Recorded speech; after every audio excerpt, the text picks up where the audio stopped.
నెల్లూరు జిల్లా కోవూరు నియోజకవర్గం వెడవలూరు మండలం రామతీర్థం పొన్నపొడి గ్రామంలో కృష్ణ మందిరంలో నందమూరి తారక రామారావు గారి 29వ వర్ధంతి సందర్భంగా ఆయన ప్రజలకు చేసిన సేవా కార్యక్రమాలను గుర్తించుకొని ఆయన చేసిన మంచి పనులన్నీ మా గుండెల్లో ఎప్పుడూ చిరస్థాయిగా నిలిచిపోతాయని ఈ సందర్భంగా వారన్నారు. 29వ వర్ధంతి సందర్భంగా కృష్ణ మందిరంలో దుప్పట్లు, పళ్లు, బ్రెడ్ అడపాల శ్రీధర్ రెడ్డి, ఎస్కే రఫీ ఆధ్వర్యంలో అందించారు. ఈ కార్యక్రమంలో బెజవాడ గోవర్ధన్ రెడ్డి, సత్యవోలు సత్యరెడ్డి, విజయ్, నాయకులు, కార్యకర్తలు, అభిమానులు పాల్గొన్నారు. ఈరోజు మహానేత అయినటువంటి ఎన్టీ రామారావు గారి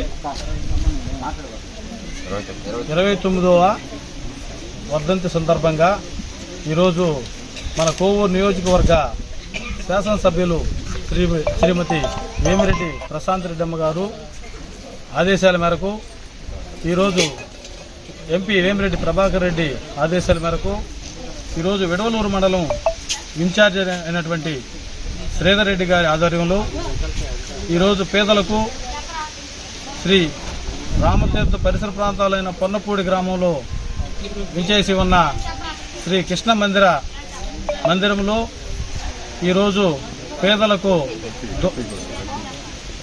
రఫీ గారు వీళ్ళ ఆధ్వర్యంలో దుప్పట్ల పంపిణీ, పండ్లు, రొట్టెల పంపిణీ కార్యక్రమం జరపబడుతుంది. కావున ఈ కార్యక్రమానికి విచ్చేసిన నాయకులకు, కార్యకర్తలకు అందరికీ కృతజ్ఞతలు తెలుపుకుంటూ ధన్యవాదాలు తెలుపుకుంటాం.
మరిన్ని అప్డేట్స్ కోసం మన HN9 టీవీ ఛానల్ ని సబ్స్క్రైబ్ చేసుకోండి.